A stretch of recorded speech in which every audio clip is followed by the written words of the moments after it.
जय राधा माधव कुंज बिहारी।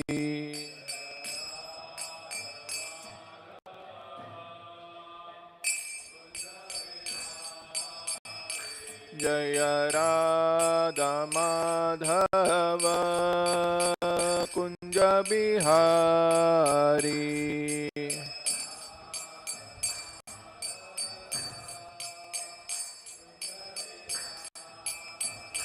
जय गोपी जन वल्लभा गिरिवरधारी।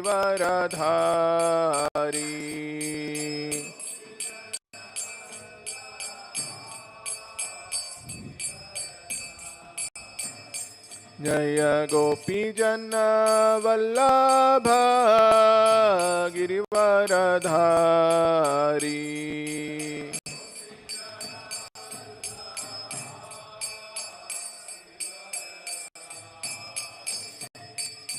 यशोदानंदन व्रज जन रंजन।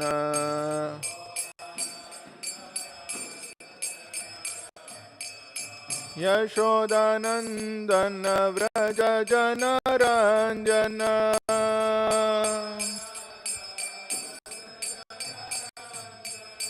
यमुना तीरावनचारी।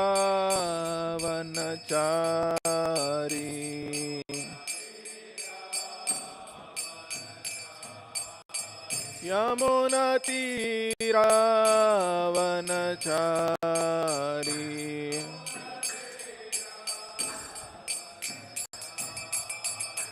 जय राधा माधव कुंज बिहारी।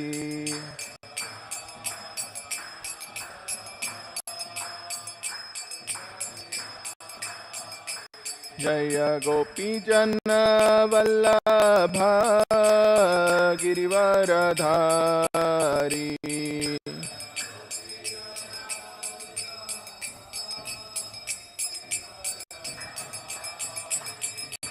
यशोदानंदन व्रज जन रंजन।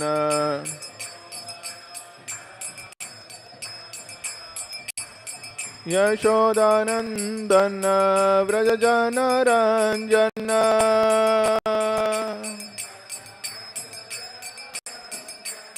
यमुना तीरावनचारी।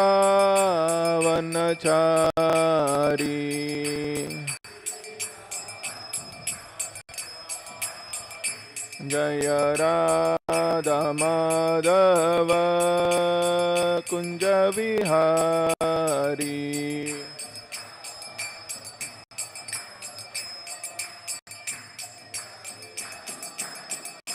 जय कृष्ण रुक्मिणी जय सत्यभामा।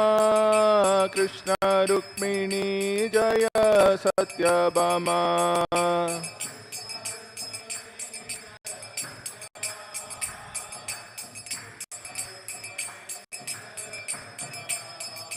जय कृष्ण बलराम जय कृष्ण बलराम। कृष्ण बलराम जय कृष्ण बलराम।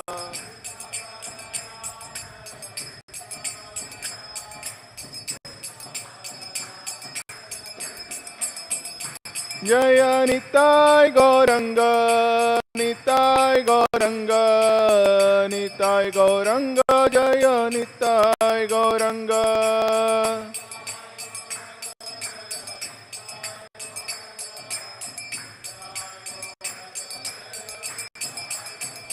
जय जय प्रभुपाद प्रभुपाद प्रभुपाद। जय जय प्रभुपाद।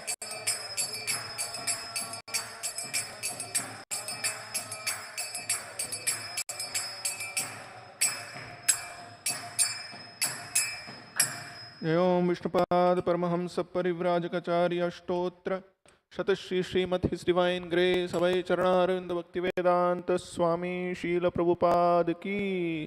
ग्रंथराज श्रीमद्भागवतम की।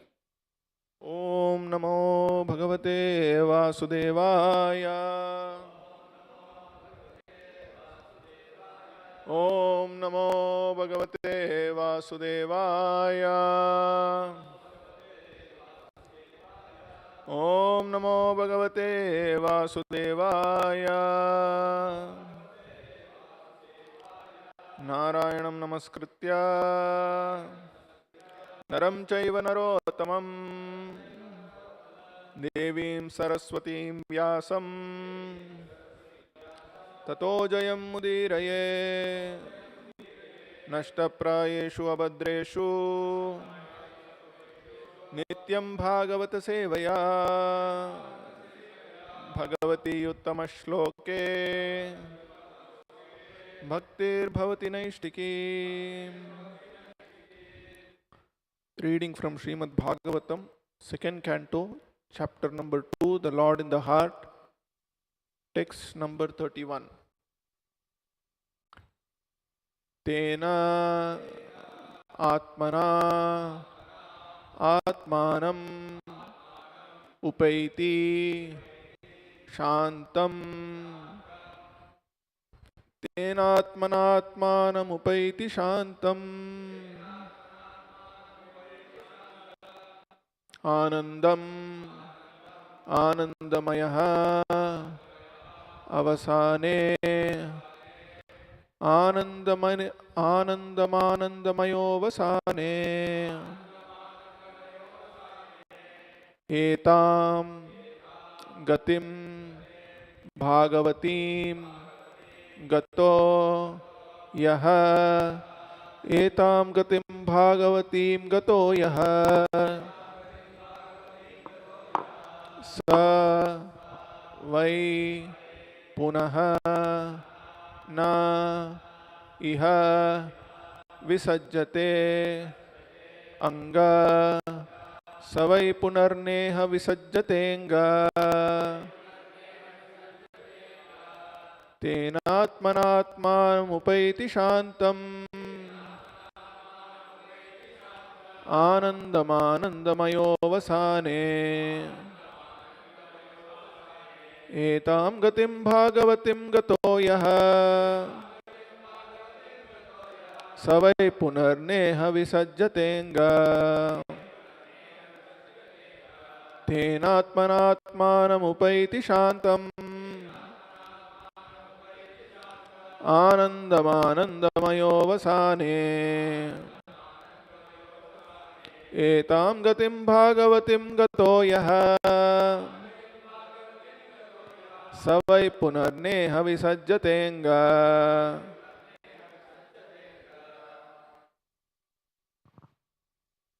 Tenatmanatmanam upayati shantam. Tenatmanatmanam upaiti shantam. Anandamayo vasane. Anandamayo vasane. Etam gatim bhagavatim gato yaha. Etam gatim bhagavatim gato yaha. Savai punarneha visajjate anga. Savai punarneha visajjatenga. Tenatmanatmanam upaiti shantam. Tenatmanatmanam upaiti shantam. Anandamayo vyasane. Anandamayo vasane. Etam gatim bhagavatim gato yaha. Etam gatim bhagavatim gato yaha. Savai punarneha visajjate anga. Savai punarneha visajjatenga. Tenatmanam upayati shantam. Tenatmanatmanam upaiti shantam. Anandamayo vasane. Anandamayo vasane. Etam gatim bhagavatim gatoya. Etam gatim bhagavatim gato yaha. Savai punarne visajjate anga. Savai punarneha visajjatenga. Word meaning. Tena, by that purified. Atmana, by the self. Atmanam, the super soul. Upaiti, attains. Shantam, rest. Anandam, satisfaction. Anandamayaha, naturally so being. Avasane, being freed from all material contamination. etam, such, gatim, destination, bhagavati, devotional, gataha, attained by, yaha, the person, saha, he, vai, certainly, punaha, again, na, never, iha, in this material world, visajjate, becomes attracted, anga, O Maharaj Parikshit. Translation by His Divine Grace A.C. Bhaktivedanta Swami Srila Prabhupada. Jai Srila Prabhupada. Only the purified soul can attain the perfection of associating with the personality of Godhead in complete bliss and satisfaction in his constitutional state. Whoever is able to renovate such devotional perfection is never again attracted by this material world and he never returns. Please repeat this translation. Only the purified soul can attain the perfection of associating with the personality of Godhead in complete bliss and satisfaction in his constitutional state. Whoever is able to renovate such devotional perfection is never again attracted by this material world and he never returns. Purport by His Divine Grace A.C. Bhaktivedanta Swami Srila Prabhupada. We should specially note in this verse the description of Gatim Bhagavatim. To become merged in the rays of the Parabrahman, the Supreme Personality of Godhead, as desired by the Brahmavadi impersonalist, is not Bhagavatim perfection. The Bhagavatas never accept merging in the impersonal rays of the Lord, but always aspire after personal association with the Supreme Lord in one of the Vaikunta spiritual planets in the spiritual sky. The whole of the spiritual sky, of which the total number of the material skies is only an insignificant part, is full of unlimited numbers of Vaikunta planets. The destination of the devotee, the Bhagavata, is to enter into one of the Vaikunta planets, in each of which the personality of Godhead, in his unlimited personal expansions, enjoys himself in the association of unlimited numbers of pure devotee associates.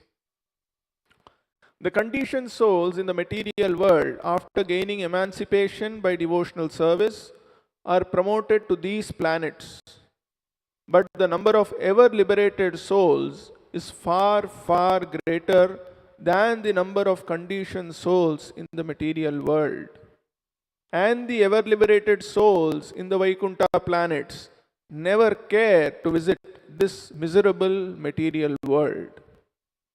The impersonalists who aspire to merge in the impersonal Brahmajyoti effulgence of the Supreme Lord, but have no conception of loving devotional service to Him in His personal form, in the spiritual manifestation, may be compared to certain species of fish who, being born in the rivers and rivulets, migrate to the great ocean. They cannot stay in the ocean indefinitely, for their urge for sense gratification brings them back to the rivers and streams to spawn. Similarly, when the materialist becomes frustrated in his attempts to enjoy himself in the limited material world, he may seek impersonal liberation by merging either with the causal ocean or with the impersonal Brahmajyoti effulgence. However, as neither the causal ocean nor the impersonal Brahmajyoti effulgence affords any superior substitute for association and engagement of the senses, the impersonalist will fall again into the limited material world to become entangled once more in the wheel of births and deaths, drawn on by the inextinguishable desire for sensual engagement.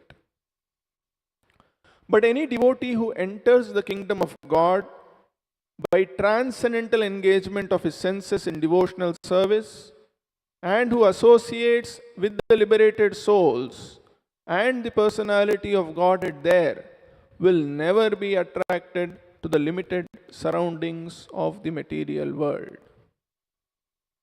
In the Bhagavad Gita 8.15 also, the same is confirmed, as the Lord says, the great Mahatmas or the Bhakti Yogis, after attaining my association, never come back to this material world, which is full of miseries and is non-permanent. The highest perfection of life, therefore, is to attain his association and nothing else. The Bhakti Yogi, being completely engaged in the Lord's service, has no attraction for any other process of liberation like jnana or yoga.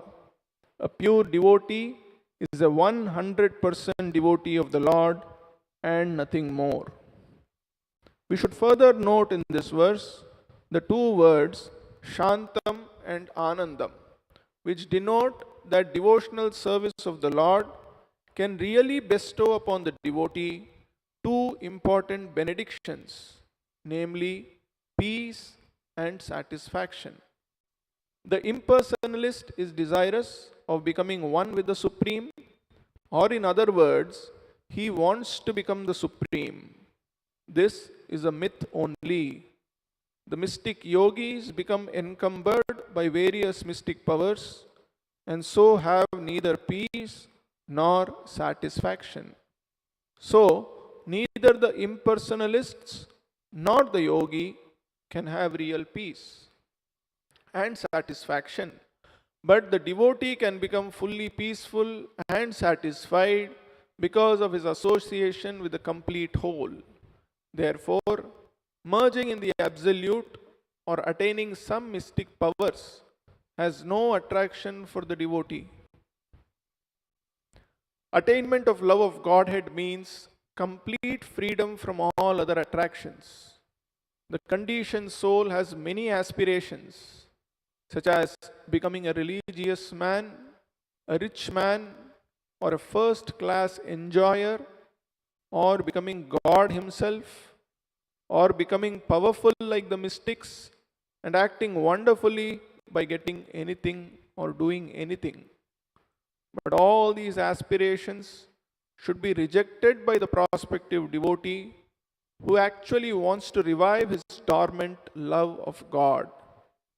The impure devotee aspires, after all, of the above mentioned material things by perfection of devotion. But a pure devotee has none of the tinges of the above contaminations, which are the influence of material desires, impersonal speculations, and attainment of mystic powers. One can attain the stage of love of God by pure devotional service or by a learned labor of love for the sake of the devotee's lovable object, the personality of Godhead. To be more clear, if one wants to attain the stage of love of Godhead, he must give up all desires for material enjoyment. He should refrain from worshipping any of the demigods, and he should devote himself only to the worship of the Supreme Personality of Godhead. He must give up the foolish idea of becoming one with the Lord and the desire to have some wonderful powers just to get the ephemeral adoration of the world. The pure devotee is only favorably engaged in the service of the Lord without any hope of emolument. This will bring about love of Godhead or the stage of Shantam and Anandam as stated in this verse. Thus ends the Bhaktivedanta purport. Om Ajnanatimiraandasya Jnananjanashalakaya चक्षुरुन्मीलितं येन तस्मै श्रीगुरवे नमः। नमः ॐ विष्णुपादाय कृष्णप्रेष्ठाय भूतले श्रीमते भक्तिवेदान्तस्वामिन्निति नामिने। नमस्ते सारस्वते देवे गौरवाणी प्रचारिणे निर्विशेष शून्यवादी पाश्चात्यादेशतारिणे। जय श्री कृष्ण चैतन्य प्रभु नित्यानंद श्री अद्वैत गदाधर श्रीवासादि गौरभक्तवृंद। हरे कृष्णा कृष्ण कृष्ण हरे हरे, हरे Ram Ram Ram Hare Hare. So this verse is a culmination or the conclusion of the several verses preceding this, which we have seen in this chapter, which is talking about the process of yoga which an aspiring yogi undergoes and what it should finally culminate in. So this verse is saying, Tena Atmana, the purified soul. How purified? That is explained in the previous verses. How the yogi, by controlling his senses, he is leaving this material world, the material universe. He is moving to the planet of Maharloka. From Maharloka, he is moving to Satyaloka. And in Satyaloka, he is gradually giving up first his subtle gross body, then gradually he is giving up his subtle body. He is giving up the modes of Rajoguna, Tamoguna, and finally even the mode of goodness also, he is merging it in the Mahat Tattva and he is coming to the pure point of self-realization. After coming to the point of self-realization, Tena Atmana, thus purified. What is happening to this yogi who is thus purified by giving up his gross body, his subtle body, and all the modes of nature? He is attaining perfection by associating with the personality of Godhead in complete bliss and satisfaction. Upaiti Shantam Anandam. In his constitutional state.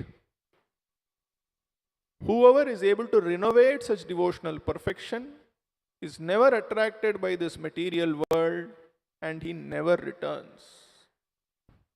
So when this yogi is able to revive his devotional perfection, it is said that he never goes back to this material world. So in this verse, the process of perfecting our spiritual life is being mentioned. How we can attain freedom from having to come back to this material world. What are the qualifications that a person should have is being described here. In the purport, Prabhupada is talking about the different paths that people take to be happy and peaceful in this world. So he talks about two categories of living entities. The eternally liberated souls who are there in the Vaikuntha planets, which is the larger portion of this universe, and the smaller portion of this entire manifestation or whatever exists. A smaller portion of that is the material world where the conditioned souls exist. So Prabhupada is explaining that the conditioned souls, Shri Krishna Rukmini Satyabhama ki, Shri Gaur Nitai ki, Jagadguru Srila Prabhupada ki.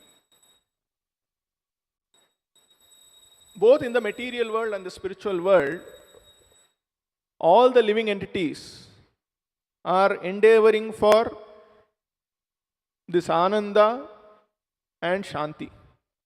Everybody wants peace, everybody wants happiness, whether it is the living entities in the spiritual world or in the material world. But here Prabhupada is explaining that in this material world, people are trying to be happy and peaceful in so many different ways. Somebody is trying to be the perfect enjoyer, trying to enjoy whatever he is seeing in this world. Some people are trying to enjoy by the process of developing or acting wonderfully by developing many powers through the process of mystic yoga. Some people are trying to be happy by being religious. Some people are trying to be happy by becoming rich. And there are many people who are trying to be happy. Not many, some people are trying to be happy by trying to become God Himself. So these are all different ways in which somebody is trying to be happy. And when somebody is frustrated in all their endeavors to be happy, what is happening? They are aspiring to become one with the effulgence of the Supreme Lord. But even they are frustrated in their attempts because of lack of proper engagement, and again they are coming back to this material world. So this material world is characterized by a futile attempt towards happiness and peace by these people. Now, what is the reason for this? The reason for this is that all these categories of people, they have not realized what is their constitutional position and what is it that can give them happiness. So, one is they all have their senses and they are engaging themselves in activities which are not satisfying them because of their misidentification with their body and their mind. So that is how somebody is trying to be enjoyer, somebody is trying to be religious, somebody is trying to be so many things, but ultimately, because they are not realizing that they are the soul and not this body, and all their activities are only satisfying their senses but not the soul, they are not able to experience happiness. So some intelligent people, they are realizing this. They are realizing that we are something different from this body, and therefore they are giving up all material aspirations, material activities, and giving up all engagements also. And by this process, they are realizing that they are pure spirit soul, Brahman. But however, even these people are also not happy and satisfied because they are not realizing what is the engagement for Brahman. They have not realized that the nature of the spirit soul is to have positive engagement. And because they are not having this positive engagement, what is happening? They are again returning to the material world in search of some engagement and are again coming back to this material world in this repeated process of birth and death. So, in the Bhagavad Gita, Krishna says in the 6th chapter that who can attain real peace and happiness? In the 6th chapter, 27th verse, Krishna says, Prashanta manasam hyenam yoginam sukhamuttamam upaiti shanta rajasam brahma bhutam makalmasham. The yogi whose mind is fixed on me verily attains the highest happiness. By virtue of his identity with Brahman, he is liberated, his mind is peaceful, his passions are quieted, and he is freed from sin. So, a very important qualification for a person to be peaceful and happy is he should be free from all the kalmashas. He should be free from the modes of passion and ignorance. Only then he can be completely peaceful. So, this desire to enjoy materially, the desire to acquire mystic power and do extraordinary things, the desire to merge oneself into the impersonal Brahman, all these are kalmashas. These are all impurities of the soul. That's why Chaitanya Mahaprabhu in the Chaitanya Charitamrita it is said, Bhukti, Mukti, Siddhi, Sakala Ashant, Krishna Bhakta Nishkam Sadaiva Shant. Somebody who's a sense enjoyer, Bhukti, somebody who is striving for liberation, mukti, and somebody who is striving for mystic power, siddhi. All these three categories of people can never attain peace. Why? Because this is not the pure constitutional position of the soul. And therefore, because we are not purified, we cannot have peace, as Krishna is pointing out in the Bhagavad Gita. So real purification means to understand that I am neither this body, I am neither this mind, and we are not pure even if we understand, come to this conclusion that we are spirit, soul and not this body and mind. Even then we are not pure. We are completely pure only when we understand that we are spirit, soul, part and parcel of Krishna. My constitutional position is to be engaged in the service of Krishna. Only when we understand this, then we can be understood to be free from all kalmashas. So in this verse of Bhagavad Gita, when Krishna is talking about one has to be pure, freed from all impurities, this impurity also includes the understanding that I am impersonal Brahman.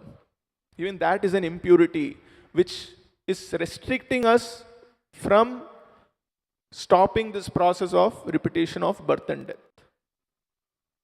So for somebody to go back to Vaikuntha Loka, to be in the association with the Lord in a happy and peaceful manner, this understanding is very important, that I am a servant of the Lord and my constitutional position is to only render devotional service unto Him. So, after attaining Vaikuntha, what happens? One does not have to return back to this material world. But there are cases where people are able to go to Vaikuntha but again come back. Correct? You see that Durvasa Muni, he was able to go up to Vaikuntha Loka. But he could not stay there. He had to come back. Why he had to come back? Because he is able to go up to Vaikuntha with the ability of his mystic power, but he is not able to understand what his constitutional position is, what his relationship with Lord Vishnu is. And therefore, he is neither peaceful, he is neither happy, despite being able to approach Mahavishnu. Therefore, here in this verse of Bhagavatam, it is said that only the purified soul can attain the perfection of associating with the personality of Godhead in complete bliss and satisfaction in his constitutional state. So when a person is approaching the Lord, like we are also approaching the Lord, we are also performing devotional service. But if we are not aware of our constitutional state, in the sense that we are doing this because we are part and parcel of the Lord, our constitutional position is to serve the Lord, we will not be able to experience this bliss and satisfaction even when we are performing so-called devotional service. That is why Prabhupada is pointing out in this purport that if one wants to attain the stage of love of Godhead, he must give up all other desires. A pure devotee has none of the tinges of the above contaminations, which are the influence of material desires, impersonal speculation, and attainment of mystic power. So when somebody is approaching the Supreme Lord, but is still influenced by these contaminations, we cannot experience the state of happiness and satisfaction. So therefore, the definition of pure devotional service is Anyabhilashita Shunyam Jnana Karmad Anavritam Anukulyena Krishnanushilanam Iti Bhakti Ruttama. So there has to be unmotivated devotional service which is free from all other desires. Only then one can experience this happiness and peace. So in the case of Durvasa Muni, He was having so many desires when he's approaching the Lord. And therefore, he is unable to experience the happiness and peace even after going to Vaikuntha and approaching the Supreme Lord. But in the case of Ambarisha, he is not going to Vaikuntha. He is still situated in his kingdom. But because he is aware of his constitutional position, he is happy being a servant of the Supreme Lord. He is experiencing peace and satisfaction. He is experiencing happiness and satisfaction. Therefore, the key to experience happiness and satisfaction in devotional service is to have this understanding that my perfection comes merely by being a servant of the Lord and not from anything else. Our source of happiness and satisfaction should come merely from this understanding that I do any service to the Supreme Lord, by this I am going to be happy. It doesn't matter what service I am going to do, how I am going to do that service. All these things are not important, or what is going to be the result of doing that service. These things are not the criteria for a devotee to be peaceful or happy. The criteria for a devotee to be peaceful and happy is simply this desire of the devotee that I have such a wonderful Lord, and my perfection of life is to be engaged somehow or the other in his devotional service. So, this positive engagement of a person in devotional service is what is stopping the devotee from coming back to this material world. In the case of an impersonalist, why they are having to come back to this material world? Because this understanding of engaging oneself in the service of the Lord is not there. In the case of the materialist, he is engaging his senses not in serving the Lord, but in so many other activities. So because of this improper engagement of the senses, both in the case of the impersonalist, in the case of the materialist, and in also by the mystic yogi who is trying to achieve so many mystic perfections, the happiness and satisfaction is not there because the senses are not engaged in serving the Lord. So the perfection of devotional service comes only when we are engaging all our senses in the service to the Lord. In the Chaitanya Charitamrita, there is a nice verse, and this verse was spoken. This was a prayer offered by Rupa Goswami and Sanatana Goswami to Chaitanya Mahaprabhu. So Chaitanya Mahaprabhu, he was traveling. He had gone from Jagannath Puri and he wanted to go to Vrindavan. So on the way, he goes to Kulinagram, which is near Navadvip, and from there he wants to travel to Vrindavan. So when he's traveling, on the way he stops near the village of Ramkeli, and there Dabir Khasa and Sakar Malik, they were not yet called Rupa Goswami and Sanatana Goswami, they want to meet Chaitanya Mahaprabhu and surrender unto him. So they come and they meet Haridas Thakur, Nityananda Prabhu, and then they are taken to meet Chaitanya Mahaprabhu. So when they meet Chaitanya Mahaprabhu, that's the first time they are seeing Chaitanya Mahaprabhu, they offer a lot of prayers to Chaitanya Mahaprabhu. And finally, one prayer they offer, after which Chaitanya Mahaprabhu gives them the name Rupa Goswami and Sanatana Goswami. And this is a prayer which was composed by Yamunacharya in his Stotra Ratna. So in this prayer, Rupa Goswami and Sanatana Goswami are telling to Chaitanya Mahaprabhu that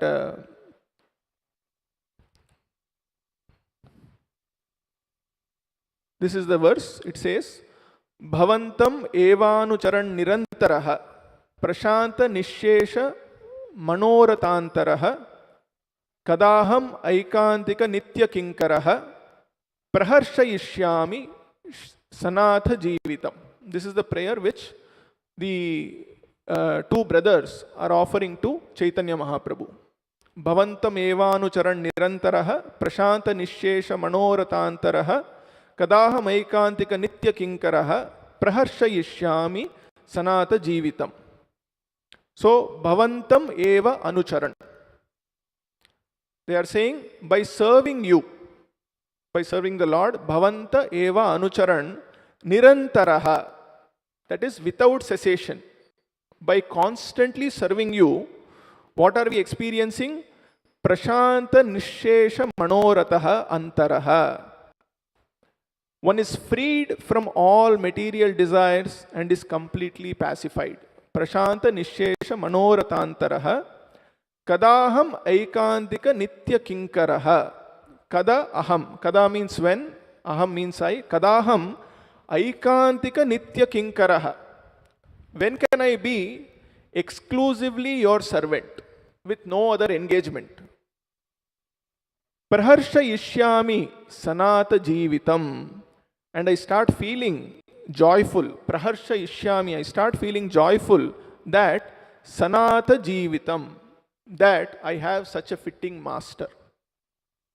This is the prayer which the brothers are offering to Chaitanya Mahaprabhu, which is a verse composed by Yamunacharya. So in this prayer you can see that the prayer is merely for exclusive engagement with the Lord. There is no desire for a certain type of engagement or a certain position in that engagement.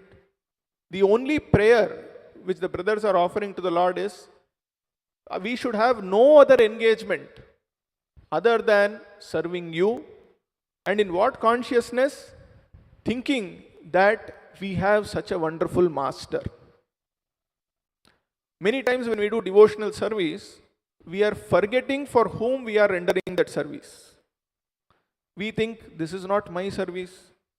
This is actually my service. This is not my service. Why? Because at that time, we are forgetful of for whom we are doing service. And that is why we are not always happy, even though we are in the process of doing devotional service. So if we are always praying like this, that I only want constantly to be engaged in your service. And why I want to be constantly engaged in your service? Because I cannot have a better master than you. So the simple feeling that I am a servant to such a wonderful master is giving me so much joy and happiness.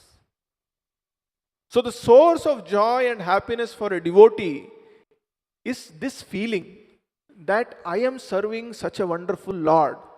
It is not anything else. It is not what we are achieving by the devotional service, or what sort of devotional service we are doing, or with whom we are doing devotional service. All this is not the source of happiness and peace for a devotee. What keeps a devotee fixed always in devotional service is this feeling that my senses are engaged. I am having full engagement in pleasing such a wonderful Lord, whom I am able to serve without cessation. Eternally I am able to serve. So, if we also have to go back to Vaikuntha, if we have to go back to the spiritual world and not want to come back to this material world, then unless we develop this consciousness, where our source of happiness is that we are just situated in that position as a servant of the Lord, where just that experience is a source of satisfaction for us. Until that comes, we cannot go back to the spiritual world. So that is why there is this entire process of sadhana bhakti, where until we come to this platform of pure devotional service, we have to regulate our mind and senses to do things which are not pleasing to ourselves. All the activities in the process of sadhana bhakti are ultimately meant for the satisfaction of Krishna. But why are we not experiencing that satisfaction? Because we are still covered by the kalmashas. The kalmashas of the mind, the kalmashas of the body, the kalmashas of the senses, the kalmashas of rajoguna, tamoguna. All these kalmashas, all these impurities are keeping us away from this experience which is being mentioned in this prayer by the Goswamis to Chaitanya Mahaprabhu. Otherwise, the constitutional position of the soul is to be peaceful and to be happy. Because in the constitutional position, this is what the soul is experiencing. That, I am an eternal servant of Krishna, who is the most wonderful master. Suhridam Sarva Bhutanam. He is the dearmost master of all living entities. But we are unable to experience that because of all our kalmashas. So in this verse of the Srimad-Bhagavatam, what is being emphasized is a devotee can experience that happiness and satisfaction only when he is freed from these kalmashas. And for us, the process of being freed from these kalmashas is our process of sadhana bhakti, regulated devotional service, where we do things not because we like them or we don't like them, but we do them because they are supposed to be done, because they will bring us to this platform of pure devotional service. So when we are in this process of sadhana bhakti, the most important thing is this tapasya of not listening to what our mind is saying, not listening to what our senses are saying, where we learn to be followers. Anucharana, as is being pointed out here. Bhavanta evanucharan. One should simply be willing to be an obedient follower. Whatever is required for the service of the Lord, whether it is pleasing to our senses or our mind, we are willing to do, because by doing this, the Lord is pleased. So this is the beginning of sadhana bhakti, Shraddha. Shraddha means that firm conviction that whatever I am doing in this process of devotional service, whether it is pleasing to my mind or pleasing to my senses, it is definitely pleasing to the Lord. So that is how one starts bhakti. We know that this process of sadhana bhakti, if I take up, I will come to this platform of ultimate perfection. So therefore, in this process of sadhana bhakti given to us, we simply have to follow the rules and regulations, be in the association of devotees, follow all the regulative principles, which is the process of bhajana kriya. And when we are following this process of bhajana kriya, all the anarthas, or all the unwanted kalmashas which are there, all the impurities which are there, they all slowly start getting removed. And these are only called the weeds which are inhibiting the growth of the bhakti lata, or the creeper of devotional service. So we have to make a conscious effort to remove these weeds, the weeds of material enjoyment, the weeds of power, the weeds of trying to derive power through the process of devotional service, the weeds of impersonal conception. All these weeds we have to keep removing by being constantly in the association of devotees, by the process of regular hearing and chanting. And when we do that, when we are freed from all the kalmashas, then we can attain to this state where one is anandamaya and one is experiencing complete peace. So this is what Prabhupada wants, that a devotee has to become 100% devotee. He has no other engagement. So all these weeds, all these anarthas, these are stopping us from developing this 100% devotion to the Lord. So our prayer to the Lord also should be the prayer which was offered by the Goswamis to Chaitanya Mahaprabhu, where our source of happiness, our source of satisfaction should simply come from the fact that we are engaged in the service of the Lord in whatever capacity, irrespective of the nature of work or the outcome of that work. Simply the fact that we are engaged in the service of the Lord is a source of our satisfaction. Because this is the consciousness of all the liberated souls in Vaikuntha. So, whether anybody is following the process of karma yoga, whether somebody is following the process of dhyana yoga, or whether somebody is following the process of Jnana Yoga or Bhakti Yoga, the ultimate culmination of all these processes is to be freed from all other impurities and come to this pure consciousness that I am a servant of Krishna and my constitutional position is to simply be engaged unceasingly, without interruption, in the service of the Lord. And only when we are situated in that consciousness, we can experience complete happiness and peace. So we'll stop here. Grantaraj Srimad-Bhagavatam ki, Jagadguru Srila Prabhupada ki.